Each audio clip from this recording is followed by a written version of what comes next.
দিন, তারপরে আপনি নেকি পাচ্ছেন, তারপরে বিপদ আপদ থেকেও কিন্তু বেঁচে থাকতে পারতেছেন। তো সেই জন্য বলবো, অবশ্যই পড়বেন, তিলাওয়াত করবেন। আর যারা পড়তে পারেন না, আল্লাহ সুবহানাহু ওয়া তাআলা বলছেন যে যারা পড়তে পারেন না তারা চেষ্টা করবেন। আর যারা ব্যস্ততা থাকেন, অবশ্যই সময় সুযোগ মিলে না, তারা কমসে কম 10টি আয়াত হলেও আপনারা পড়বেন। তো বন্ধুরা, অনেক কথাই বললাম, তো অবশ্যই আমল করবেন, অনেক কিছু আছে এর। আর বলেছেন যে যারা রেগুলার নিয়মিতভাবে সূরাতুল কাহাফ পড়বে জুমার দিন, আর মৃত্যুর পরে যেটা আমাদের আসল জিন্দেগি, যেটা আখেরাতের জিন্দেগি, ওই জিন্দেগিতে যখন যাব তাদেরকে এমনভাবে সম্মানিত করা হবে যে যেমন তারা মুক্ত জমক জমক চমকাইতেছে এরকম লাগবে।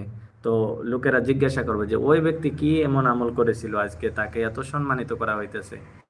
তখন বলবে যে এই ব্যক্তি ওই আমলটা করতো, সূরাতুল কাহাফ পড়তো।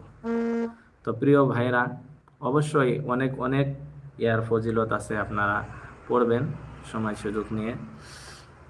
তো বন্ধুরা, আমি আজকে আপনাদেরকে সূরাতুল কাহাফের লাস্টের যে আয়াতগুলি আছে, তো কয়েকটি আয়াত পড়ে আপনাদেরকে শোনাবো।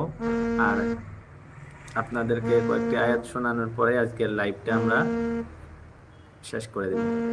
তো ইনশাল্লাহ আমি শুরু করছি, আপনারা শুনেন। أعوذ بالله من الشيطان الرجيم. بسم الله الرحمن الرحيم. أفحسب الذين كفروا أن يتخذوا عبادي من دوني قل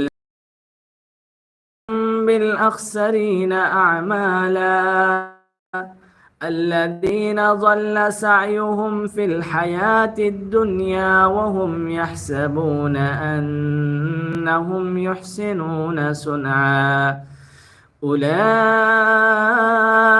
الذين كفروا بآيات ربهم ولقائه فحبطت أعمالهم فلا نقيم لهم يوم القيامة وزنا ذلك جزاؤهم جهنم بما كفروا واتخذوا آياتي ورسلي هزوا إن الذين آمنوا وعملوا الصالحات كانت لهم جنات الفردوس نزلا خالدين فيها لا يبغون عنها حولا قل لو كان البحر مدادا لكلمات ربي لنفد البحر قبل أن تنفد كلمات ربي ولو جئنا بمثله مددا قل إنما أنا بشر مثلكم يوحى إلي أنما إلهكم إله واحد فمن كان يرجو لقاء ربه فليعمل عملا صالحا ولا يشرك بعبادة ربه أحدا صدق الله العظيم.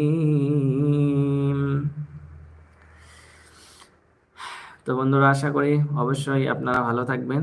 তো আজকের লাইভটা আমরা এখানেই শেষ করে দিচ্ছি। আসসালামু আলাইকুম ওয়া রাহমাতুল্লাহ।